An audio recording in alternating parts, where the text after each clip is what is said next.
जी साथियों, इस वक्त हम लोग सेक्टर जी के मेन बुले वार्ड के ऊपर हैं और आप देख रहे होंगे कि ये मेन बुले वार्ड को उन्होंने जो है वो ब्लैक टॉप कर दी है। और इसके अंदर आप देख रहे होंगे बैरिया ने अपने रवायती वो जो खजूरों के दरख्त लगाते हैं वो भी लगा दिए हैं। स्ट्रीट लाइट्स भी जल गई हैं, पोल्स भी लग गए हैं। बड़ी तेज़ी से काम हो रहा है और आपको ये पोल्स वो पीछे तक भी लगे हुए नज़र आ रहे होंगे।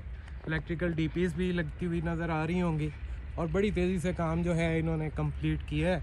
और ये सेक्टर जी जो कि पहले सिर्फ यहाँ पे आपको खेत और दरख्त नज़र आते थे, आप देखें कि उसकी शक्ल ही सारी चेंज हो गई है। और इस वक्त तो हम लोग मेन बोले वार्ड के ऊपर है। मेरे लेफ़्ट साइड के ऊपर अबू बकर ब्लॉक है और राइट साइड के ऊपर जो है वो राशिद मिन्हास ब्लॉक है। और ये इस वक्त हम इसके मेन बोले वार्ड के ऊपर खड़े हैं।